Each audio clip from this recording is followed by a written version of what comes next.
ಭೂತ್ಯರ್ಪಕಾಯ ಕ್ಷಿತ್ಯಾಮತ್ಯಲ್ಪಭೃತ್ಯೇಷ್ವಪಿ ಕುಜನಕೃತೌ ಧತ್ಯಭೂತ್ಯಾಜಕಾಯ ಕರ್ತ್ರೇ ಧರ್ತ್ರೇ ಚ ಹರ್ತ್ರೇ ಹಯಮುಖಹರಯೇ ಮುತ್ರಪಾತ್ರೇ ನಮಸ್ತೆ ತಸ್ಮೈ ಕಸ್ಮೈಚಿದಸ್ಮನ್ ಮನಸಿ ಧೃತಕಥಾ ವಿಸ್ಮೃತೌ ಸ್ಮಾರಕಾಯ ಉಪನೀತಂಚ ನಿರ್ಣೀತಿ ಕನ್ಯಾಧನ್ಯಾನ್ವಮನ್ಯತಾಂ ದೋಷಾಭಾವಾದ್ವಿರುದ್ಧಾರ್ಥ ಕೋಟೇರಾಟೋಪಮೋಟನಾತ್. ಸಾಕ್ಷಿಯು ಪ್ರಾಮಾಣ್ಯವನ್ನು ಗ್ರಹಣ ಮಾಡುತ್ತೆ ಅಂತ. ಸಾಕ್ಷಿಯು ಪ್ರಾಮಾಣ್ಯವನ್ನು ಗ್ರಹಣ ಮಾಡಬೇಕಾದರೆ ಯಾವ ರೀತಿಯಲ್ಲಿ ಗ್ರಹಣ ಮಾಡುತ್ತೆ?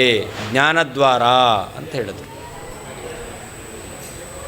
ಇದು ಪುಸ್ತಕ ಅಂತ ಜ್ಞಾನ ಬಂತು. ಈ ಜ್ಞಾನವು ಪ್ರಮಾಣ ಅಂತ ಸಾಕ್ಷಿ ಗ್ರಹಣ. ವಸ್ತುಗಳು ಯಥಾರ್ಥ ಅಂತ ಆಗಬೇಕು.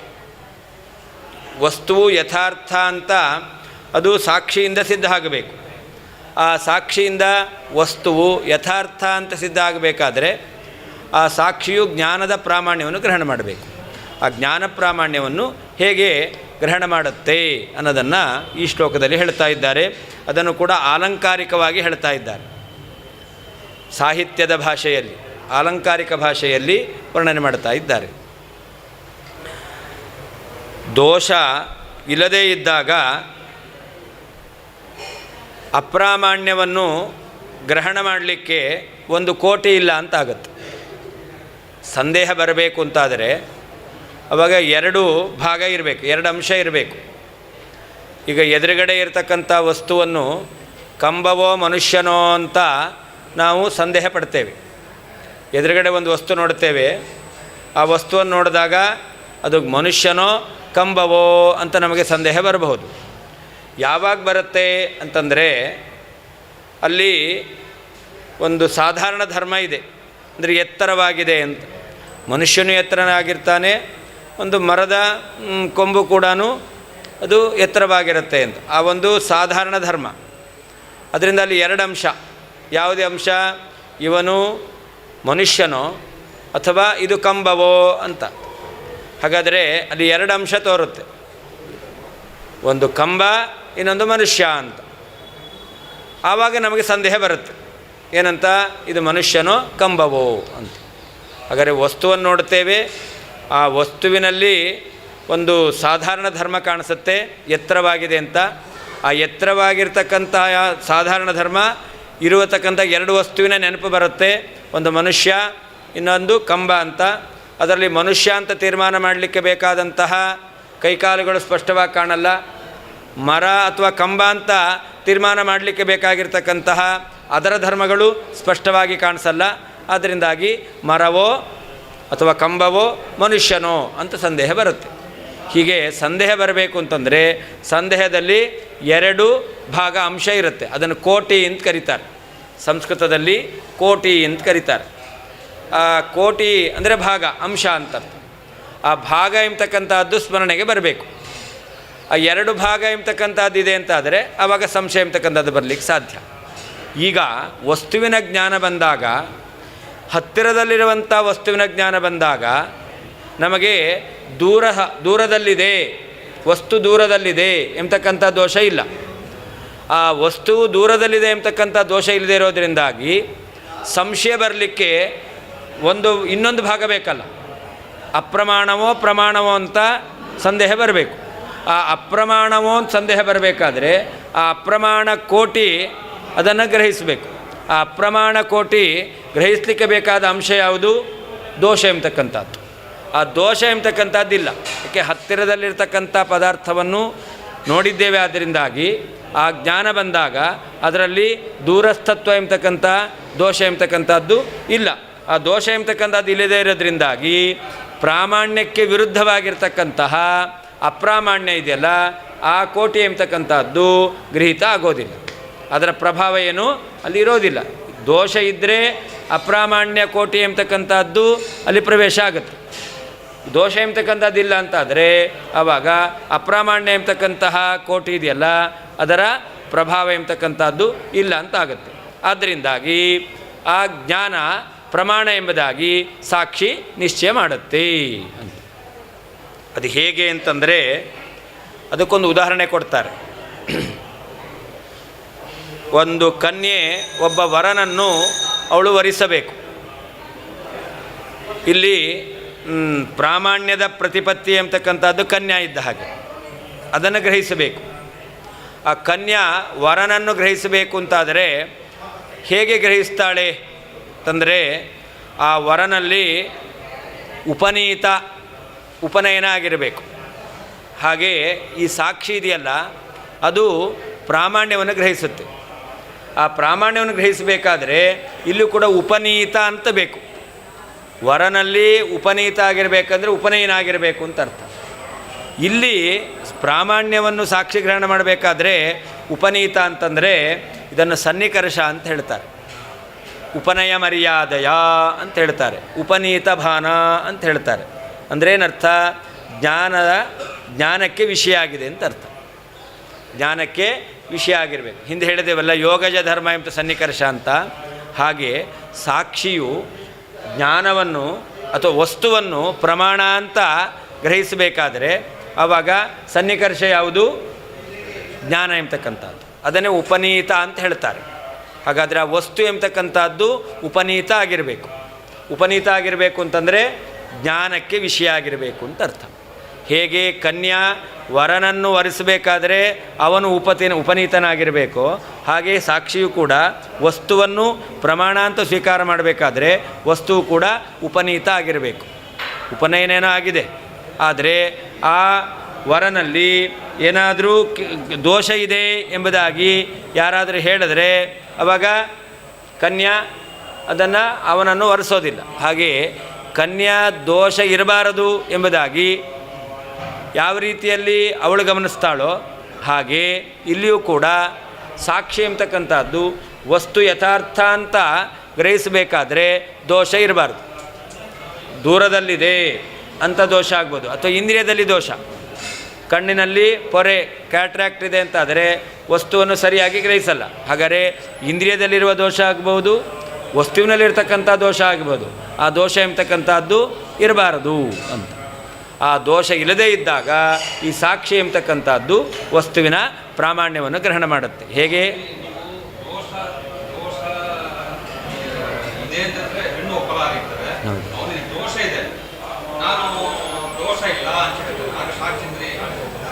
ಯಾವುದು?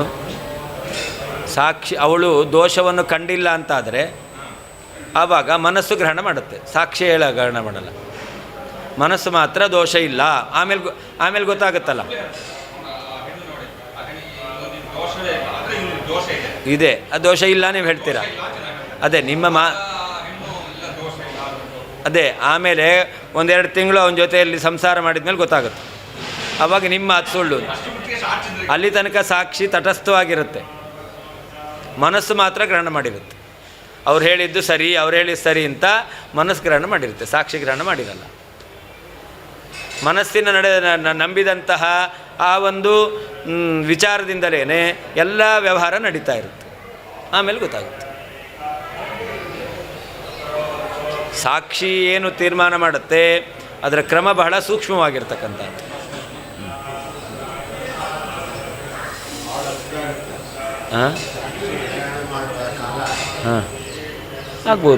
ಆಗ್ಬೋದು. ಅಲ್ಲಿ ತನಕ ಮನಸ್ಸಿನದ್ದೇ ಅಷ್ಟು ವ್ಯಾಪಾರ ನಡೀತಾ ಇರುತ್ತೆ. ಆದ್ದರಿಂದ ಸಾಕ್ಷಿ ಮನಸ್ಸು ಮಾಡೋದೆಲ್ಲ ಮಾಡ್ಕೊಳ್ಳಿ, ಅಂದ ಎಲ್ಲ ಮುಗಿದ ಮೇಲೆ ನಾನು ಕೆಲಸ ಮಾಡ್ತೇನೆ ಅಂತ ಸಾಕ್ಷಿ ಸುಮ್ಮನೆ ಇರುತ್ತೆ. ಅದೇ ಮನಸ್ಸಿನಿಂದ ನಡೆದಿದ್ದದೆಲ್ಲ. ಎಲ್ಲ ಮನಸ್ಸಿಂದ ನಡೆದದ್ದು. ಮನಸ್ಸನ್ನು ಸರಿ ಮಾಡಲಿಕ್ಕಾಗಲ್ಲ. ಸಾಕ್ಷಿ ಇದೆಯಲ್ಲ ಅದು ಸರಿಯೇ, ಕೊನೆಯಲ್ಲಿ ದೋಷ ಇತ್ತಿದ್ದನ್ನು ಗ್ರಹಣ ಮಾಡ್ತಲ್ಲ ಅದು ದೋಷ ಇರೋದು ಸರಿ ಅಂತ ಸಾಕ್ಷಿ ಗ್ರಹಣ ಮಾಡುತ್ತೆ. ಅದು ಮನಸ್ಸು ಗ್ರಹಣ ಮಾಡಿದ್ದಲ್ಲ. ಅಲ್ಲಿ ತನಕ ಸಾಕ್ಷಿ ಸುಮ್ಮನೆ ನೋಡ್ತಾ ಇರುತ್ತೆ, ದೂರದಿಂದ ನೋಡ್ತಾ ಇರುತ್ತೆ. ಕೆಲವೊಂದು ಸರ್ತಿ ನಾವು ಹೇಳ್ತೇವಲ್ಲ, ಅವನು ನೋಡಲಿ, ಆಟ ಆಡಲಿ, ಎಷ್ಟು ಆಟ ಆಡ್ತಾನೋ ಆಮೇಲೆ ನೋಡ್ಕೋತೇನೆ ಅಂತ. ಹಾಗೆ ಆ ಮನಸ್ಸು ಏನು ಆಟ ಆಡ್ತಾ ಇದೆ ಅದನ್ನು ಸಾಕ್ಷಿ ನೋಡ್ತಾ ಇರುತ್ತೆ. ಆಟ ಆಡಲಿ, ಆಮೇಲೆ ನಂದೇನು ಅಂತ ತೋರಿಸ್ತೇನೆ ಅಂತ ಸಾಕ್ಷಿ ತಟಸ್ಥವಾಗಿರುತ್ತೆ.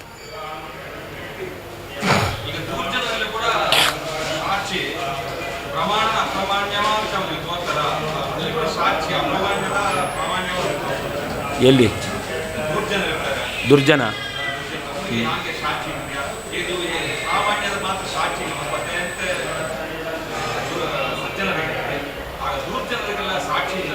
ಅವರಿಗೆ ಅವರ ಆ ಸಾಕ್ಷಿ ಇದೆಯಲ್ಲ ಅದು ಏನು ಯಾವಾಗಲೂ ವಿರುದ್ಧವಾದ್ದನ್ನೇ ಗ್ರಹಿಸ್ತಕ್ಕಂಥದ್ದು. ಅದರ ಸ್ವಭಾವವೇ ಅಂಥದ್ದು. ಹೌದು ಹೌದು,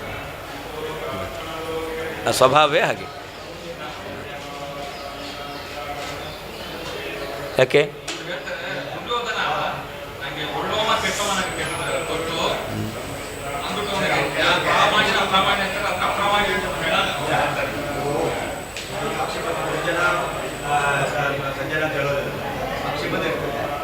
ಸಾಕ್ಷಿ ಬಂದು ದುರ್ಯೋಧನ ಒಂದು ಎಲ್ಲ ವಿಷಯಗಳು ಮಾತಾಡ್ತಾರೆ, ಪ್ರಮಾಣ ಕೊಟ್ಟು ಮಾತಾಡ್ತಾರೆ. ಅವ್ರು ಹೇಳಿದ್ರು ದುರ್ಜನಕ್ಕೆ ಸಂಬಂಧ ಇಲ್ಲ, ದುರ್ಜನಕ್ಕೆ ಸಾಕ್ಷಿ ಬಂದಿದೆ ಅವಳಲ್ಲಿ ಇರ್ತದೆ. ಇದೆಲ್ಲ ಮಾತಾಡಿದರೂ ಕೂಡ ಒಳಗಡೆ ಬೇರೆಯೇ ಇರುತ್ತೆ. ಅವರು ಧರ್ಮದ ಬಗ್ಗೆ ಮಾತಾಡಿದ್ರೂ ಕೂಡ ಒಳಗಡೆ ಬೇರೆಯೇ ಇರುತ್ತೆ. ಮಾತಾಡೋದು ಬೇರೆ, ಅದು ಮನಸ್ಸಿನಿಂದ ಬಂದದ್ದು. ಆದರೆ ಸಾಕ್ಷಿ ಎಂಬತಕ್ಕಂಥದ್ದು ಕೃಷ್ಣನನ್ನು ಹೊಗಳಿದ್ರೂ ಕೂಡ ಒಳಗಡೆ ಅವನ ಸಾಕ್ಷಿ ಕೃಷ್ಣ ಕೆಟ್ಟವನು ಅಂತಲೇ ಹೇಳ್ತಿರುತ್ತೆ. ಮನಸ್ಸು ಹೇಳುತ್ತೆ ಅವನಿಂದ ಕೆಲಸ ಆಗಬೇಕು, ಅದರಿಂದ ಹೊಗಳು ಅಂತ. ತಪ್ಪಾಗೇ ಗ್ರಹಣ ಮಾಡುತ್ತೆ, ತಪ್ಪಾಗೇ ಗ್ರಹಣ ಮಾಡುತ್ತೆ. ಸಾಕ್ಷಿ ಎಂಬತಕ್ಕಂಥದ್ದು ಅದೇ ಸ್ವರೂಪ ಅದರದ್ದು. ತಪ್ಪಾಗೇ ಗ್ರಹಣ ಮಾಡೋದು ಅದರ ಸ್ವರೂಪ. ಅದರಿಂದಾಗಿ ಹೊರಗಡೆಯಿಂದ ಬೇಕಾದ್ರೆ ಹೊಗಳಿ ಸರಿಯಾಗಿ ಗ್ರಹಣ ಮಾಡಿದ್ನಲ್ಲ ಅಂತಂದರೆ ಅದು ಮನಸ್ಸು ಮಾಡಿದ್ದು. ಒಳಗಡೆ ಸಾಕ್ಷಿ ಮಾತ್ರ ಕೃಷ್ಣನನ್ನು ಇವನು ಸರ್ವೋತ್ತಮ ಅಲ್ಲ ಅಂತಲೇ ಹೇಳ್ತಿರುತ್ತೆ.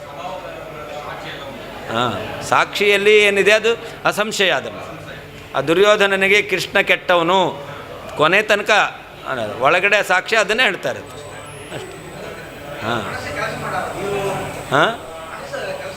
ಮನಸ್ಸು ಕೆಲಸ ಮಾಡುತ್ತೆ, ಒಳ್ಳೆಯವನು ಅಂತ ಕೆಲಸ ಮಾಡುತ್ತೆ. ಕೃಷ್ಣ ಒಳ್ಳೆಯವನು ಅಂತ ಏನಾದರೂ ಹೊಗಳದ ಅಂದರೆ ಅದು ಮನಸ್ಸು ಹೇಳಿದ್ದಷ್ಟೇ, ಸಾಕ್ಷಿ ಹೇಳಿದ್ದಲ್ಲ. ಸಾಕ್ಷಿ ಕೃಷ್ಣ ಕೆಟ್ಟವನು ಅಂತ ಅವನಿಗೆ ಅದು ದೃಢ ಆಗುತ್ತೆ.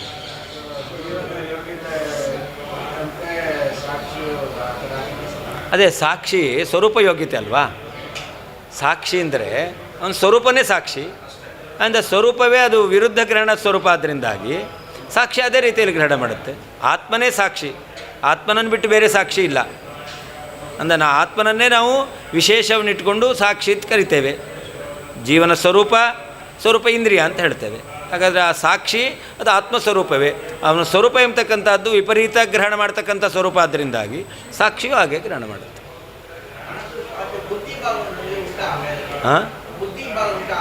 ಯಾರಿಗೆ? ಬುದ್ಧಿ ಅನ್ನೋದೊಂದುಂಟು. ಬುದ್ಧಿ ಅನ್ನೋದುಂಟು.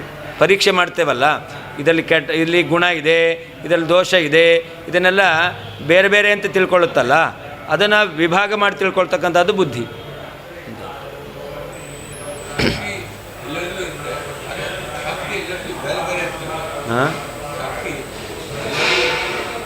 ಎಲ್ಲರ ಆತ್ಮ ಬೇರೆ, ಅದರಿಂದ ಎಲ್ಲರ ಸಾಕ್ಷಿ ಬೇರೆ.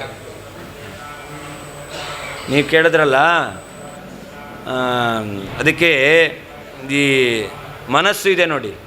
ಶುಗರ್ ಇದ್ದವರಿಗೆ ಸ್ವೀಟು ಮನಸ್ಸು ಹೇಳುತ್ತೆ ತಿನ್ನು ಅಂತ. ಬುದ್ಧಿ ಇದೆಯಲ್ಲ ಬೇಡ ಅಂತ ಹೇಳುತ್ತೆ. ಹಾಗಾದರೆ ಮನಸ್ಸಿನದ್ದು ಬೇರೆ, ಬುದ್ಧಿದು ಬೇರೆ.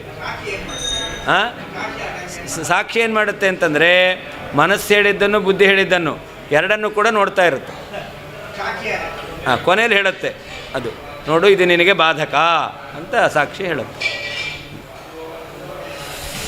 ದೋಷಾಭಾವಾತ್, ದೂರಸ್ಥತ್ವ ಮೊದಲಾಗಿರ್ತಕ್ಕಂತಹ ದೋಷ ಇಲ್ಲದೇ ಇರುವುದರಿಂದ ವಿರುದ್ಧಾರ್ಥ ಕೋಟೆಯೇ ಪ್ರಾಮಾಣ್ಯಕ್ಕೆ ವಿಪರೀತವಾದಂತಹ ಅಪ್ರಾಮಾಣ್ಯ ಎಂಬತಕ್ಕಂತಹ ಸಂದೇಹದ ಅಂಶವು ಆಟೋಪಮೋಟನಾತ್ ಪ್ರಭಾವ ಕಡಿಮೆಯಾಗಿರುವುದರಿಂದ ಉಪನೀತಂ ಉಪನಯ ಮರ್ಯಾದ ಎಂಬತಕ್ಕಂತಹ ಈ ಕ್ರಮದಿಂದ ತಿಳಿದಿರುವಂತಹ ಘಟತ್ವಾದಿ ಕೂಡಿರುವಂತಹ ಪ್ರಾಮಾಣ್ಯವನ್ನು ಧನ್ಯ ವಿಶಿಷ್ಟವಾಗಿರ್ತಕ್ಕಂತಹ ನಿರ್ಣೀತಿ ಕನ್ಯಾ ನಿಶ್ಚಯ ಎಂಬತಕ್ಕಂತಹ ಕನ್ಯೆಯು ಅನ್ವಮನ್ಯತಾ ವರಿಸಿದ್ದಾಳೆ.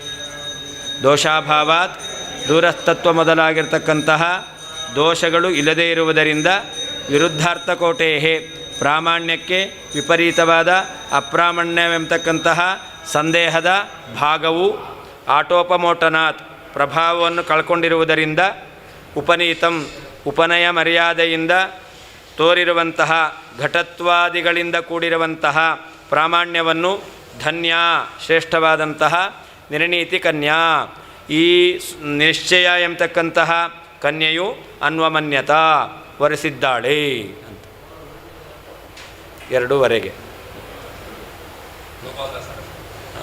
ಸಾಯಂಕಾಲ